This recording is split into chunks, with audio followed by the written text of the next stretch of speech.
그래가지고 그때 인사 나눴는데 그때 좀 놀랐던 게 뭐냐면은 우선 기본으로 2시간을 쓰시더라고요. 내가 생각하는 교육, 뭐 저소득층 교육에 대한 걸 얘기했는데 박근혜 대통령이 안 밀려요, 그 당시에. 본인도 거기에 대해 생각을 굉장히 많이 했던 거예요, 보니까. 저도 사실 지금까지 언론에서 얘기 안 했지만은 그 2시간이 굉장히 컸어요. 일반 저희 나이 때가 생각하는 것처럼 공주 이미지, 아니면 아버지의 후광, 뭐 이런 단어들이 계속 맴돌았던 게 박근혜 대통령이었는데 내가 알고 있던 박근혜라는 사람이랑 좀 다르구나. 그 2시간이 어떻게 보면 그 2시간 제가 들은 것 때문에 제가 제 2년을 갖다 바쳤습니다. 거기다가 제가. 25 정말 젊은 나이에 그래도 내가 들어가서 뭔가 새로운 일에 도전을 할 때 그때 마음가짐이 어땠을까 좀 궁금해요. 참 우연인 것 같은 게 2011년 12월 26일 날 제가 비대위 시작했는데 2011년 6월쯤에 어떤 일이 있었냐면은 제가 졸업시킨 학생이 네. 여자인데 저를 찾아오는 거예요. 갑자기 치마를 휙 들어올리는 거예요. 그래가지고 내가 너 왜 그러냐 그랬는데 치마를 딱 들어올리니까 허벅지가 있는데 여기 허벅지 위에 2줄로 그 멍이 들어있는 거예요. 멍에 피멍이 들었다고 하죠. 그렇게. 그래서 야, 이게 뭐냐 그랬더니만은 집에서 맞아서 그렇대요. 전 그때도 이해 안 갔던 거예요. 저는 왜냐면 그 학부모하고도 상담도 하고 많이 했기 때문에 아니 니네는 뭐 좋은 분이신데 그랬을 리가 없다 그랬는데 선생님 그게 아니라 제가 키가 커지고 중3 되고 이러니까 엄마가 이제 저를 평상시에 때린 거와 달리 이제 의자에 묶어놓고 때리면 그렇게 된다 그러더라고요. 그거 보고 제가 눈이 뒤집혔거든요. 이 교육하면서 애들한테 그 가정 상황이라니까 못 살폈다는 게 너무 그때 죄책감이 있었고 아 내가 정치권에 들어가가지고 이걸 확 뒤집어 엎어야지 하는 생각했던 건데 하다 보니까 그거는 또 정치에 휩쓸려가지고 어디 가버리고 나 어느 순간 정치만 하게 되더라고요. 보니까. 아주 짧은 기간 정치권에 있었지만 네. 그래도 가장 깊숙한 곳에 들어가서 또 네. 활동을 하셨잖아요. 네. 30이 된 이준석이 본 대한민국 정치의 가장 큰 문제. 그러니까 대한민국 정치를 제가 굳이 비유하자면은 대부분의 정치인들이 그냥 거의 매미와 같은 삶을 살고 있는 것 같아요. 매미가 땅에서 계속 이렇게 애벌레 뭐 번데기 이렇게 하면서 산 다음에 올라와서 한 달 살다 죽잖아요. 그러니까 근데 그 매미는 그걸 버티잖아요. 한 10년 가까이 준비해가지고 국회의원 한번 못 해보시고 이제 정치 못 하시는 분들 계시잖아요. 그런 분들 같은 경우에는 그 잠깐 올라왔을 때 그 동안에 얼마나 많은 생각이 오고 가시겠어요. 아, 저 위에 꼭대기 올라가면 뭐가 있겠지라고 생각하면서 좀 불합리한 상황을 많이 겪으시면서도 거기에 대해서 말씀 못 하시고 이런 문화가 지금 정치권 전체 시스템적으로 있다는 것 자체가 되게 안타까웠어요, 보니까. 어떻게 하면 좀 달라질 거라고 생각하셨어요, 그러면? 결국 정치라는 거는 이 사회를 어떻게 바꿀 것인가에 대한 고민인데 그런데 다들 그 정치라는 걸 좁혀서 협의의 정치를 하려고 하다 보니까 국회의원이 되어야지 이런 식으로 좁히다 보니까 그 300명의 경쟁을 뚫기 위해 가지고 스펙 경쟁하는 거거든요. 2011년에 그 서울시장 재보궐선거 때 많은 보수층이나 아니면 또 강원시장에 대해서 반대하는 분들이 저분은 평생 무슨 뭐 봉사하는 채만 하다가 대통령 다음 가는 선출직이라는 서울시장 자리를 감당하실 수 있을까에 대한 솔직히 말하면 능력론에 대한 게 굉장히 많았어요. 지금 2년이 지난 다음에 광역지자체장에 대한 평가를 보면은 박원순 시장에 대한 재지지도가 가장 높은 분 중에 하나예요. 그러니까 그걸 보면서 사람들이 연습을 할 공간이 어디에 마련되어 있냐. 다른 분야의 리더를 정치로 받아올 때 사람들이 그걸 이제 그 장벽을 딱히 고민하지 않을 거거든요. 유연해질 필요가 있을 것 같아요. 가서 제가 가장 많이 했던 역할 중에 하나가 100분 토론이야 이런다가 토론하는 거였어요. 그렇죠. 사람들이 물어봐요. 야, 이준석이는 어디 가서 토론을 배웠길래 뭐 노회찬, 뭐 진주고 이렇게 붙어가지고도 안 밀리냐 이렇게 얘기를 많이 했어요. 생각해보니까 제가 지난 6년 동안 해왔던 일이 세상에서 제일 이해력 딸리는 그 중학생 레벨의 애들한테 그 함수를 가르치고 이거 했는데 좋아하는 일 하다 보니까 화술이 바뀌고 그게 나중에 가보니까 100분 토론에서 가장 잘 먹히는 화법이 될 수 있는 거고요.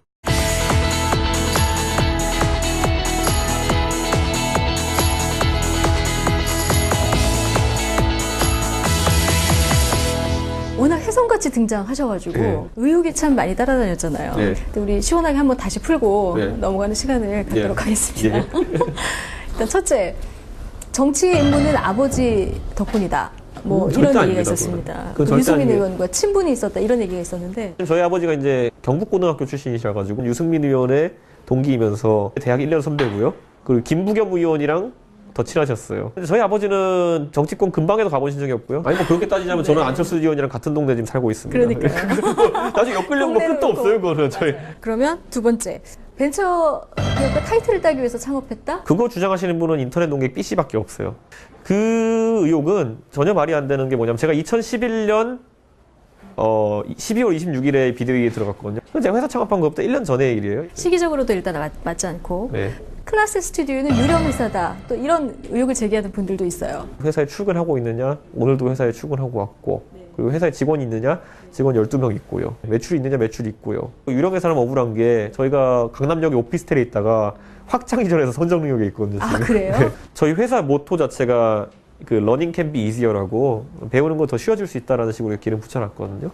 그 맥락에서 저희 하는 어플들이 다 그런 거예요. 뭐 문제 은행 어플부터 시작해서 뭐 단어 외우는 어플 이런 거 해가지고 재밌고 소소한 것들을 만들어가지고 하는 건데 뭐 반응이 나쁘지 않아요. 그러니까 사람들이 제가 정치하니까 무슨 정치학과 출신이냐, 제가 원래 프로그래머예요. 과학고 조기 졸업, 예. 하버드대를 나온 엄친아. 예. 그래서 하버드대는 도대체 어떻게 갈 수 있습니까? 하버드 입시는 소위 말하는 대한민국에서 논란 많은 입학사정관제거든요. 전원. 근데 제가 입학사정관제 때 그러면 어떤 걸 제 스토리를 어필했느냐. 서울과학고등학교가 이제 공립고등학교인데 아무리 수재들이 간다 해도 정부 지원이란 게 빈약해요. 2002년도에 96년도에 빌 게이츠가 사주고 간 컴퓨터가 있어요. 그때 그냥 왔다가 애따 선심으로 준 컴퓨터니까 그나마 그 정도지. 안 그러면 나라에서 컴퓨터 사줄 생각이 없는 거예요. 서울과학고에. 그걸 컴퓨터실에 하다 너무 이제 화나가지고 그 당시 2002년도인가에 부산 아시안게임이라는 게 있었어요. 월드컵에 같이. 그래서 부산 아시안게임 조직위에 전화해가지고 거기 삼성전자가 후원했던 컴퓨터가 있어요. 그걸 좀 기증해달라 해가지고. 직접 전화해서? 네, 그래가지고 그 삼성전자 홍보팀이 한번 스토킹해가지고 받아냈어요. 그, 아, 그래요? 12대를. 근데 그 얘기를 이제 제가 원서에 쓰고 이렇게 그거 풀어나가고 했는데. 나만의 스토리를 만드셨군요. 저도 지금 놀라요. 제가 어떻게 그 생각인지 모르겠는데. 공부를 잘해서 점수를 잘 받는 것보다 오히려 예. 자기만의 이야기를 갖는 거, 이게 더 중요하다, 이렇게 보시는 거예요. 저는 서울과학고 나왔겠지만 어떤 놈은 러시아 과학고 나왔겠죠. 어떤 애는 뭐 일본 과학고를 나왔겠죠. 그러니까 그 경쟁은 의미가 없어요. 보면은 어느 정도 리더십이 있느냐. 내가 속한 집단에서는 아주 조그마한 불합리함이라도 해결해본 경험이 있다라는 게 굉장히 커요. 그게. 그 페이스북 창시자 마크 주커버그도 동기동창이라고 맞습니까? 주커버그가 제가 1학년 때 2학년이었어요. 그런데 제가 과학고 나왔기 때문에 제가 컴퓨터과에서 1학년 과정을 스킵했어요. 그래서 같은 수업을 1년 들었던 거죠. 아, 옆에서 보면 좀 달랐어요. 주커버그는 솔직히 말하면 거긴 되게 그 범접하기 힘든 약간 그런 뭐 약간 말로 하기 좀 그런 제가 성격이 있어가지고 주커버그 옆에 이제 그 모스코비츠라든지 아니면은 앤드류 맥컬럼이라든지 이런 애들은 저랑 같이 뭘 했냐면은 컴퓨터 고치는 알바를 했어요, 같이. 뭐 교수님이 윈도우 깔아드리려면 윈도우 깔아주고 뭐 이런 거 해주는 역할을 제가 4년 내내 했어요. 예. 거의 창업하는데 좀 같이 하시지 그러셨어요. 모두한테 제안했어요. 그 컴퓨터 하는 애들한테. 야, 우리 그냥 같이 만들어보자 이렇게 시작했었거든요. 그런데 그때 사업화가 이제 되기 시작하면 제가 못 꼈던 게 뭐냐면은 저는 하면 안 돼요. 법상. 학교 내에서 일할 비자만 있었거든요. 그 F1 비자라고 해서 학교 내에서 컴퓨터 고치는 일만 할 수 있는 비자가 있었기 때문에. 비자 때문에. 아니, 그렇다기보다는 그 당시엔 자만감이었던 것 같아요. 그러니까. 왜냐면 이 농담 같은데 그때 페이스북이란 걸 그때 하고 있을 때 제가 서울과학고등학교 그 동문 커뮤니티 사이트 천년바위라고 거기를 제가 관리하는 관리자 중에 하나였어요. 그러니까 제가 한번 해봤기 때문에 이 일이 별로 대단해 보이지 않았던 건데. 예. 아쉬움만 조금 남는. 참 그게 흑역사라고 해야 될까요, 그게?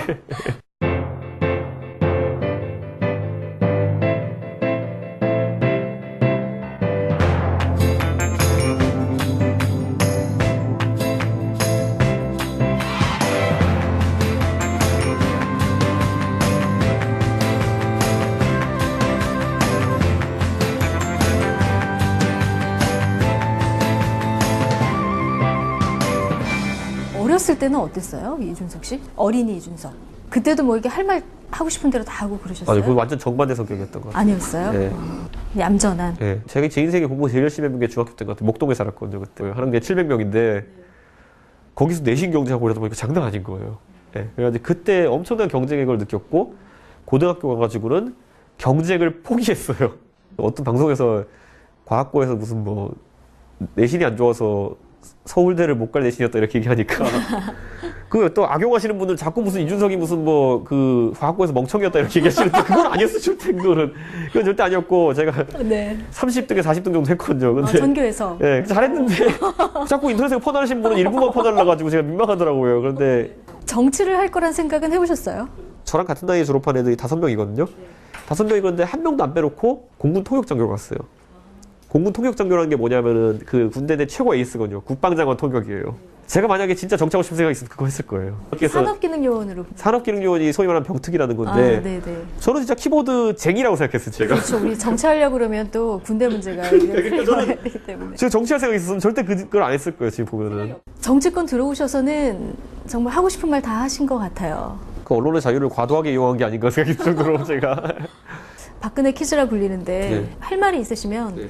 박근혜 대통령한테도 쓴소리를 하시더라고요. 아니, 제가 바로미터죠. 1년 가까이 열심히 한 사람으로서 제가 뭐 했는데 그거에 대해서 뭐 불합리한 압력이 있거나 불합리한 뭐 공격이 들어온다면은 얼마나 일반 대중은 더 그거 하겠어요. 예. 그러니까 저는 좀 농담 삼아서 제가 바로미터입니다.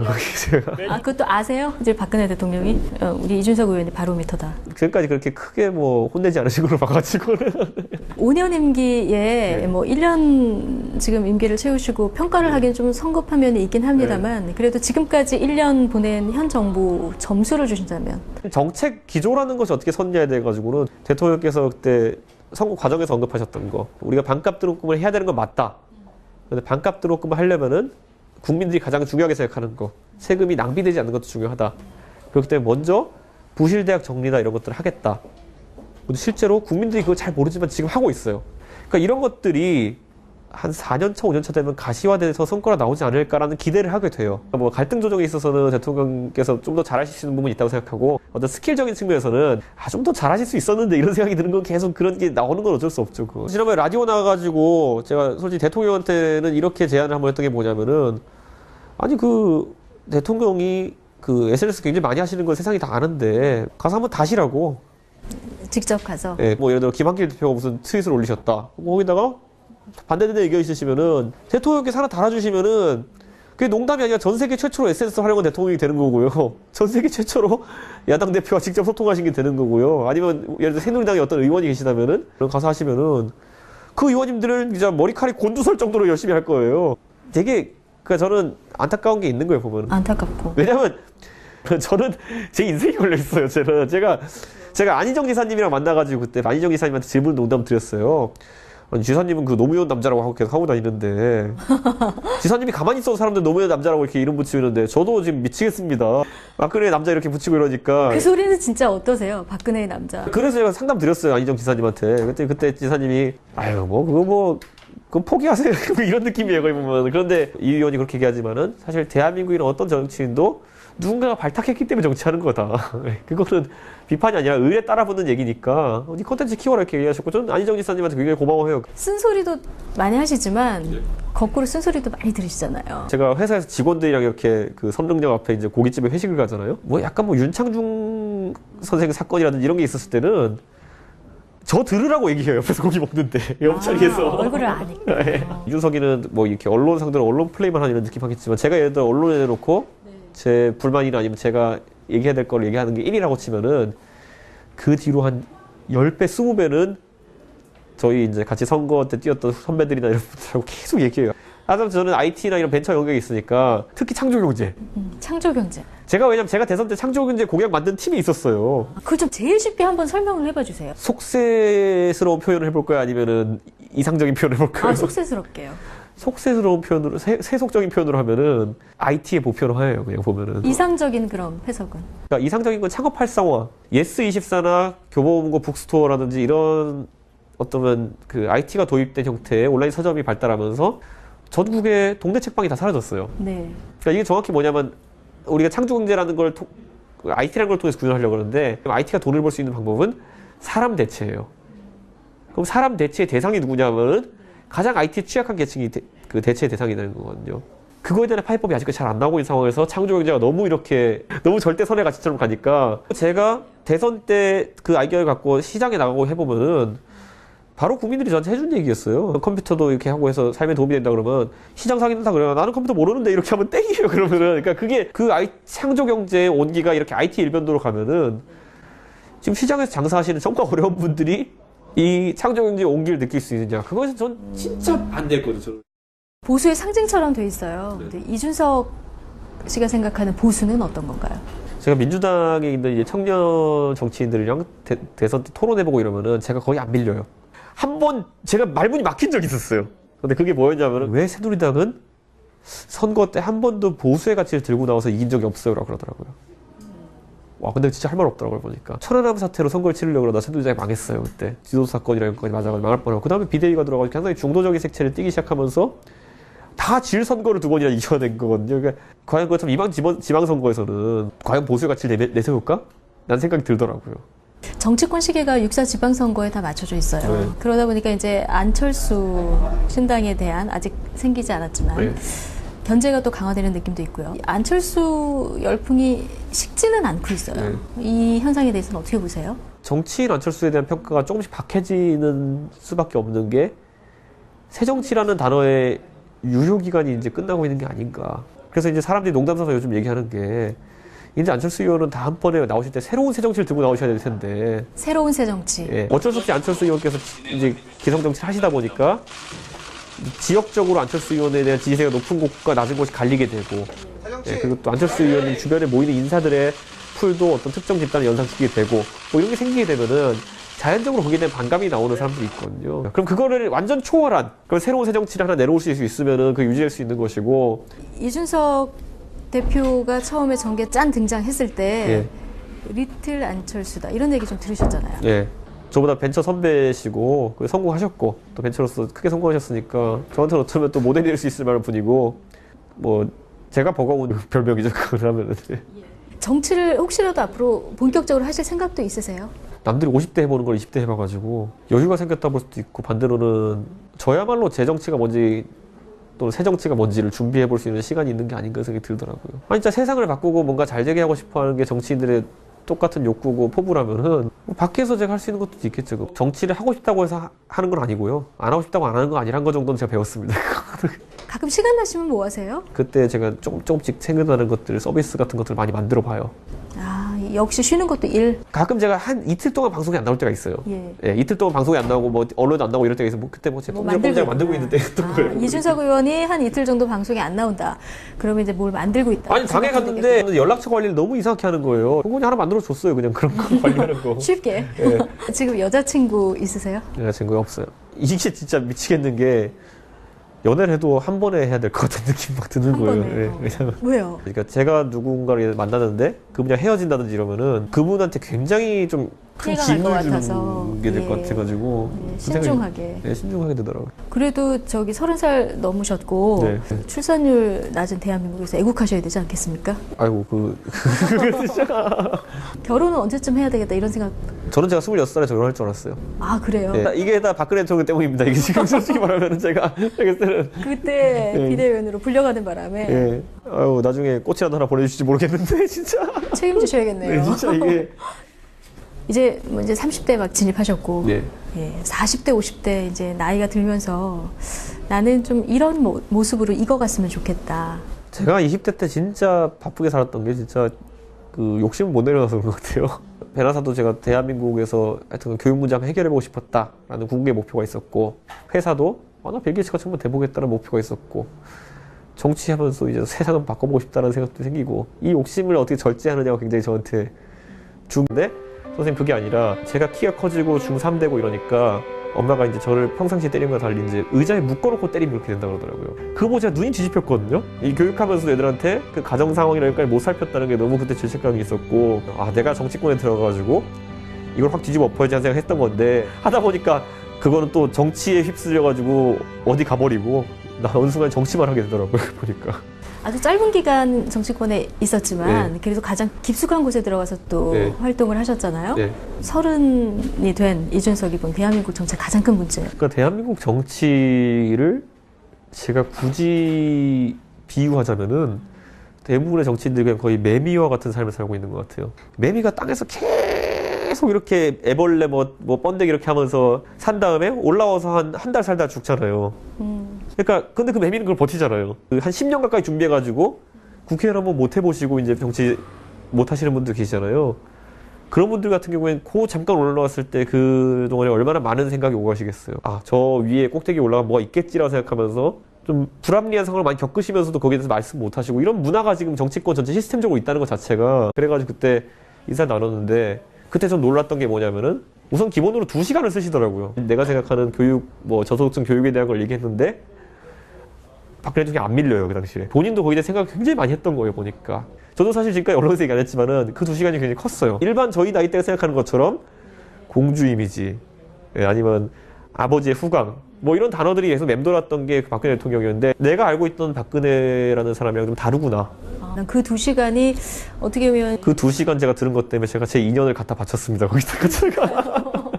25 정말 젊은 나이에 그래도 내가 들어가서 뭔가 새로운 일에 도전을 할 때 그때 마음가짐이 어땠을까 좀 궁금해요. 참 우연인 것 같은 게 2011년 12월 26일 날 제가 비대위 시작했는데 2011년 6월쯤에 어떤 일이 있었냐면은 제가 그 졸업시킨 학생이 네.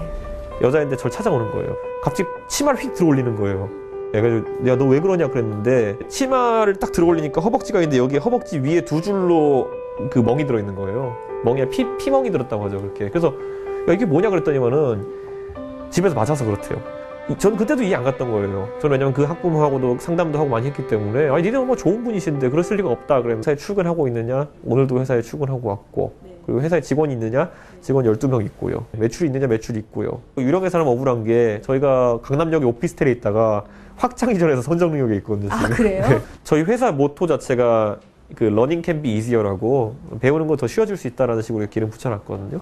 그 맥락에서 저희 하는 어플들이 다 그런 거예요. 뭐 문제 은행 어플부터 시작해서 뭐 단어 외우는 어플 이런 거 해가지고 재밌고 소소한 것들을 만들어가지고 하는 건데 뭐 반응이 나쁘지 않아요. 그러니까 사람들이 제가 정치하니까 무슨 정치학과 출신이냐 제가 원래 프로그래머예요. 과학고 조기 졸업. 네. 하버드대를 나온 엄친아. 예. 그래서 하버드대는 도대체 어떻게 갈 수 있습니까? 하버드 입시는 소위 말하는 대한민국에서 논란 많은 입학사정관제거든요. 전원. 근데 제가 입학사정관제 때 그러면 어떤 걸 제 스토리를 어필했느냐. 서울과고등학교가 이제 공립고등학교인데 아무리 수재들이 간다 해도 정부 지원이란 게 빈약해요. 2002년도에 96년도에 빌 게이츠가 사주고 간 컴퓨터가 있어요. 그때 그냥 왔다가 애따 선심으로 준 컴퓨터니까 그나마 그 정도지. 안 그러면 나라에서 컴퓨터 사줄 생각이 없는 거예요. 서울과고에. 그걸 컴퓨터 실하다 너무 이제 화나가지고 그 당시 2002년도인가에 부산 아시안게임이라는 게 있었어요. 월드컵에 같이. 그러니까 부산 아시안게임 조직위에 되게 안타까웠어요. 보니까. 어떻게 하면 좀 달라질 거라고 생각하셨어요, 그러면? 결국 정치라는 거는 이 사회를 어떻게 바꿀 것인가에 대한 고민인데 그런데 다들 그 정치라는 걸 좁혀서 협의의 정치를 하려고 하다 보니까 국회의원이 되어야지 이런 식으로 좁히다 보니까 그 300명의 경쟁을 뚫기 위해 가지고 스펙 경쟁하는 거거든요. 2011년에 그 서울시장 재보궐선거 때 많은 보수층이나 아니면 또 강원시장에 대해서 반대하는 분들이 저분은 평생 무슨 뭐 봉사단체만 하다가 대통령 다음 가는 선출직이라는 서울시장 자리를 감당하실 수 있을까에 대한 솔직히 말하면 능력론에 대한 게 굉장히 많았어요. 지금 2년이 지난 다음에 광역지자체장에 대한 평가를 보면은 박원순 시장에 대한 재지지도가 가장 높은 분 중에 하나예요. 그러니까 그걸 보면서 사람들이 연습을 할 공간이 어디에 마련되어 있냐. 다른 분야의 리더를 정치로 받아올 때 사람들이 그걸 이제 그 장벽을 딱히 고민하지 않을 거거든요. 유연해질 필요가 있을 것 같아요. 가서 제가 가장 많이 했던 역할 중에 하나가 100분 토론이야 연다가 토론하는 거였어요. 그렇죠. 사람들이 물어봐요. 야, 이준석이는 어디 가서 토론을 배웠길래 뭐 노회찬, 뭐 진주고 이렇게 붙어가지고도 안 밀리냐 이렇게 얘기를 많이 했어요. 생각해보니까 제가 지난 6년 동안 해왔던 일이 세상에서 제일 이해력 딸리는 그 중학생 레벨의 애들한테 그 함수를 가르치고 이거 했는데 좋아하는 일 하다 보니까 화술이 바뀌고 그게 나중에 가보니까 100분 토론에서 가장 잘 먹히는 화법이 될 수 있는 거고요.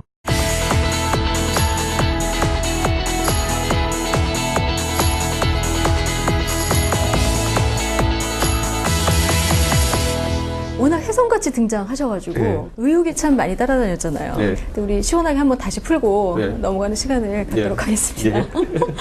일단 첫째, 정치의 입문은 아버지 덕분이다. 뭐 절대 이런 얘기가 아닙니다, 있었습니다. 그건 그 절대 유승민 아니에요. 의원과 친분이 있었다 이런 얘기가 있었는데 저희 아버지가 이제 경북고등학교 출신이셔가지고 유승민 의원의 동기이면서 대학 1년 선배고요. 그리고 김부겸 의원이랑 더 친하셨어요. 근데 저희 아버지는 정치권 근방에도 가보신 적이 없고요. 아니 뭐 그렇게 따지자면 저는 안철수 의원이랑 같은 동네 지금 살고 있습니다. 그러니까요. 나중에 엮으려면 뭐 끝도 없어요, 그거는 저희. 그러면 두 번째, 벤처 기업가 타이틀을 따기 위해서 창업했다? 그거 주장하시는 분은 인터넷 농객 B씨밖에 없어요. 그 의혹은 전혀 말이 안 되는 게 뭐냐면 제가 2011년 12월 26일에 비대위에 들어갔거든요. 제가 회사 창업한 것부터 1년 전의 일이에요. 시기적으로도 일단 맞지 않고 네. 클라스 스튜디오는 유령 회사다. 또 이런 의혹을 제기하는 분들도 있어요.